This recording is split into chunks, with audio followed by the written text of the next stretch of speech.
Hi guys. Um, Today we are talking about the planet 9, the Kuiper Belt, and possible planets within it. Now, as many of you may have heard, astronomers may have found or have found evidence that there may be a ninth planet um, in our solar system. Now, some of the evidence includes six dwarf planets whose orbit are not only pointing in roughly the same direction, but they also point downwards at an angle of about 30 degrees. Also, um, some of the other evidence is within the orbits of the eight main planets. See, the inclination of these orbits is about 6 degrees off when compared to the equator of the sun. Now, for this to happen, the there would have to be a planet with a mass of about 10 Earths, and this planet would have to have an orbit of about 20,000 years. Now, we're not sure yet if this planet actually exists, but the evidence for it is there. Now, we're also not sure if this planet is from our solar system itself or whether it was captured from another solar system.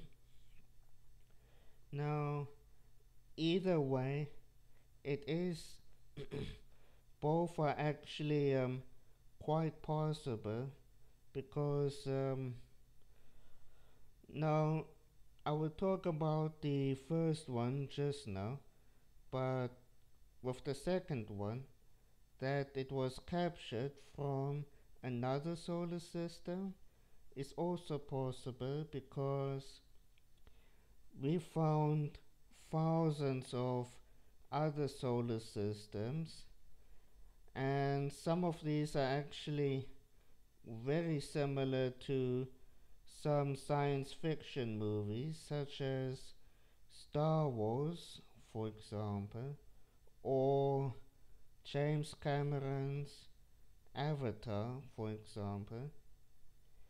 We have found solar systems that are similar to Tatooine and the planet or moon of the Na'vi in the movie Avatar.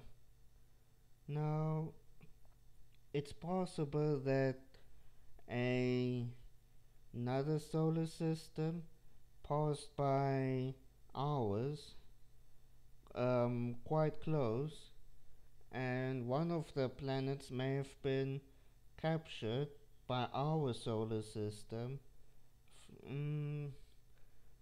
quite soon after our solar system formed, or very early in its history.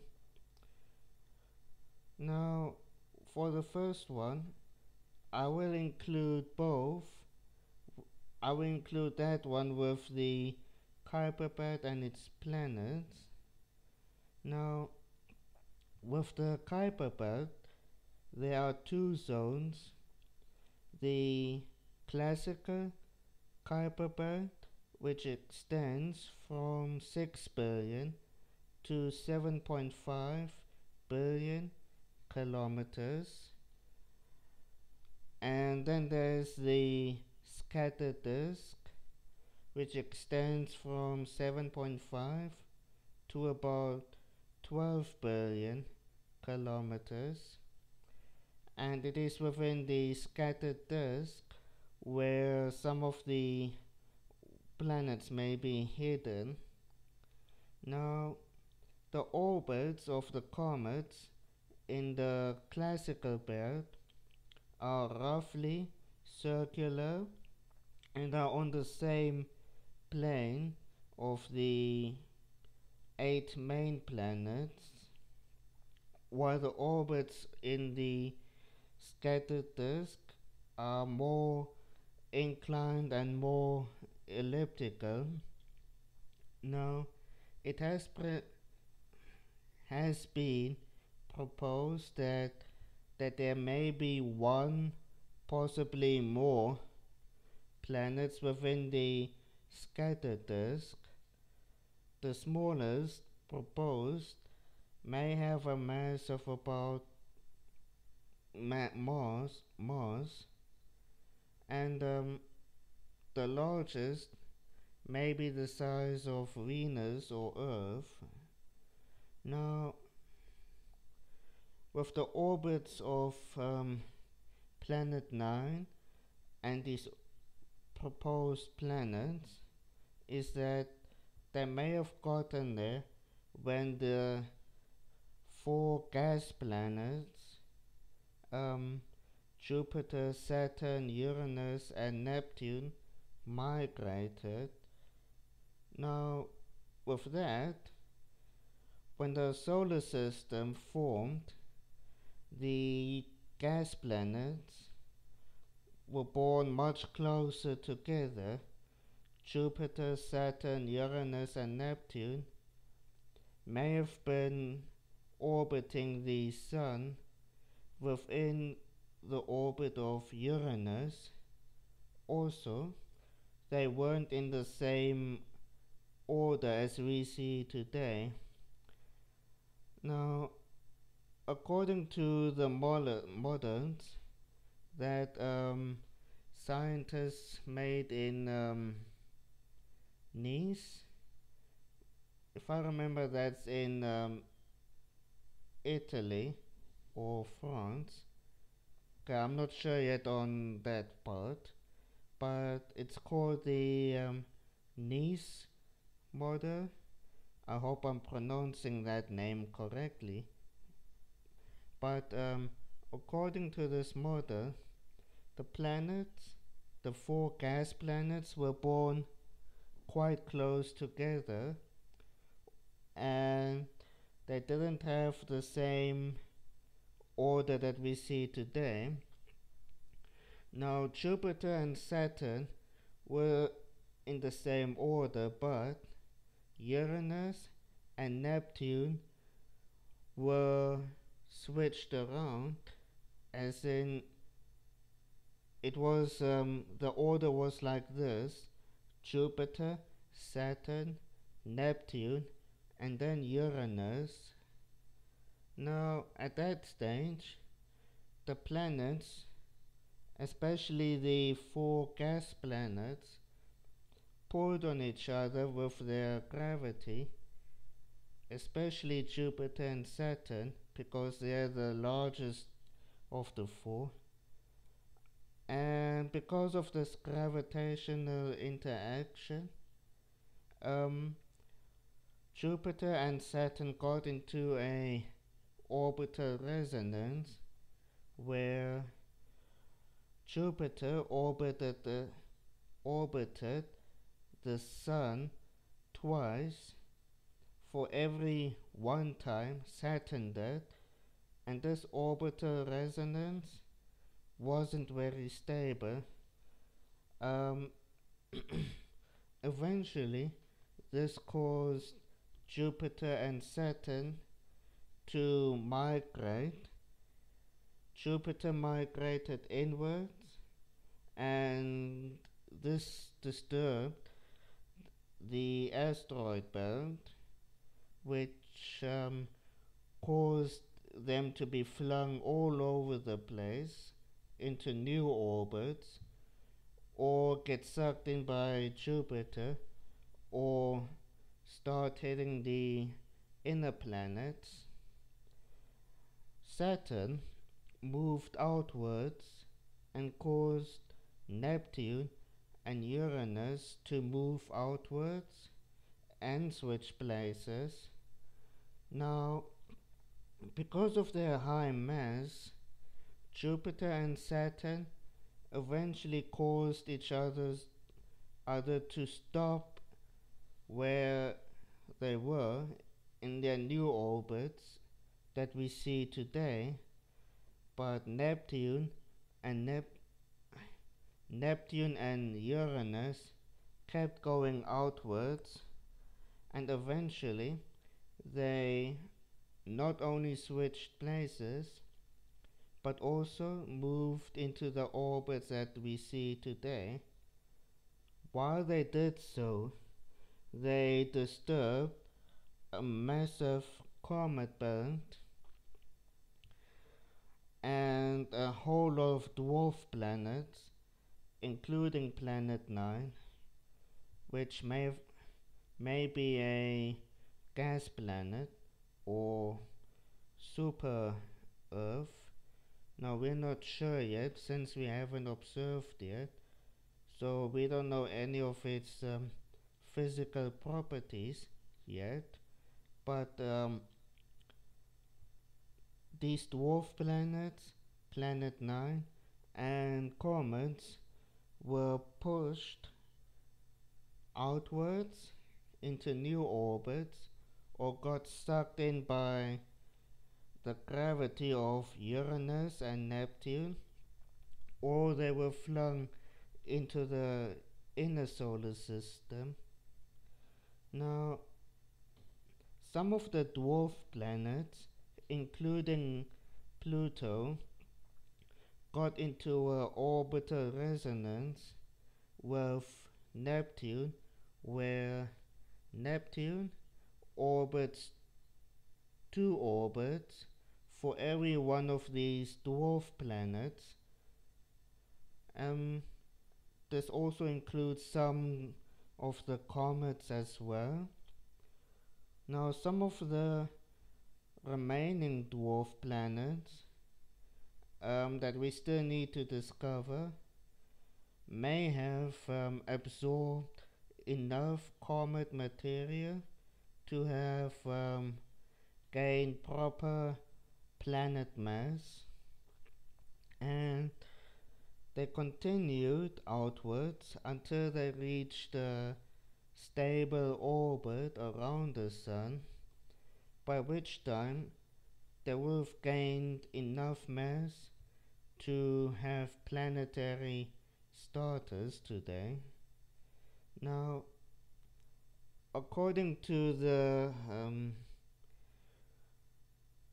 to astronomers, a planet is an object that orbits the Sun, has enough mass to have poured itself into a sphere, and also has enough mass to not only clear its objects of to clear its orbit of other objects, but also has enough mass to influence the space around it.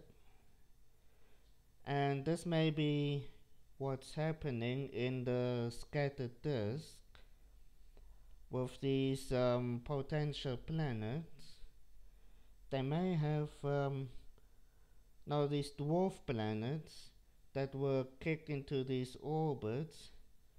When they got enough mass to not only have planet starters, or how can I say this now?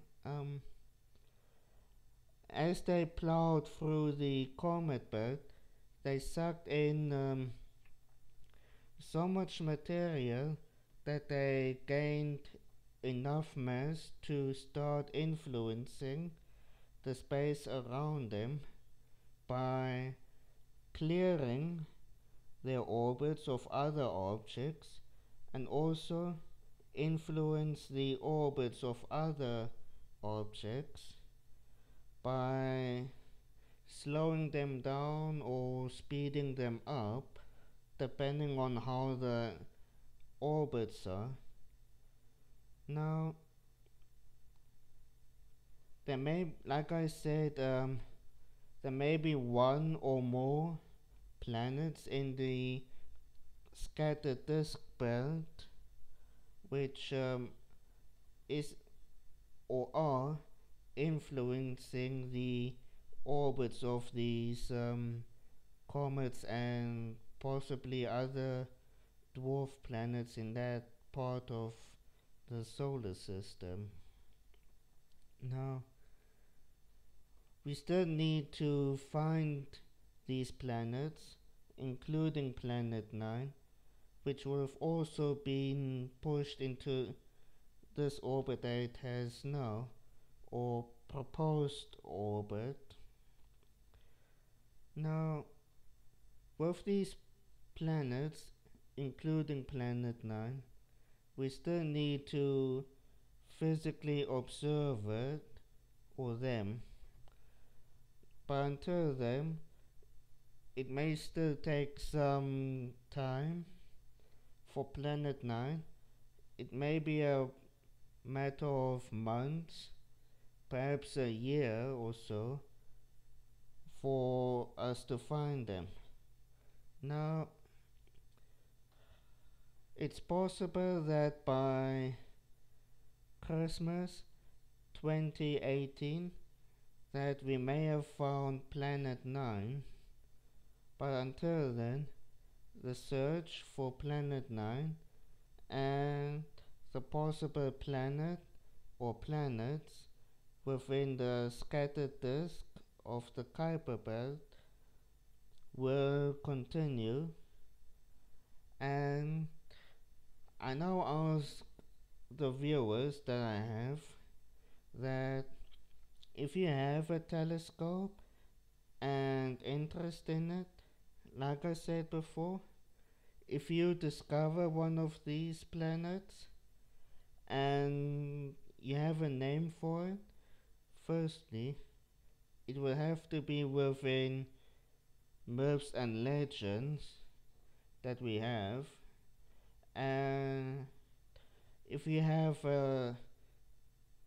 found a name that hasn't been used yet and you forward it to them, and this name is selected for that planet, you will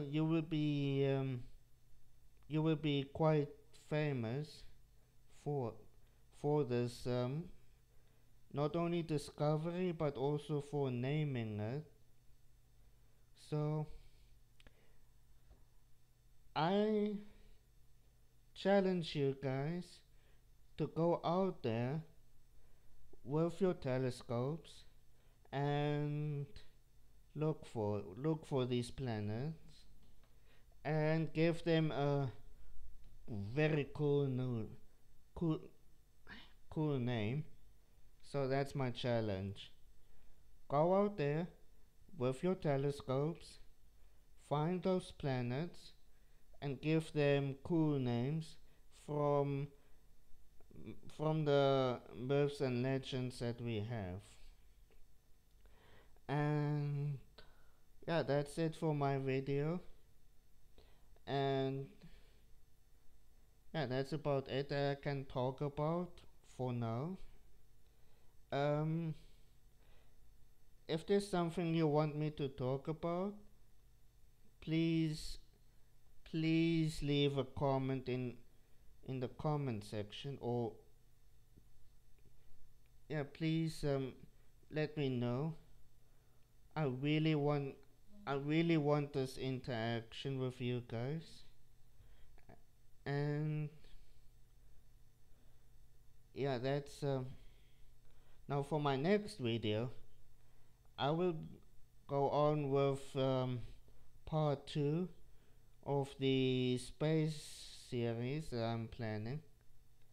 Now in part 2 I will be talking about the next stage of the universe development with the dark matter, the formation of the first stars, black holes, and galaxies, and how the first generation of stars influenced the universe that we see today.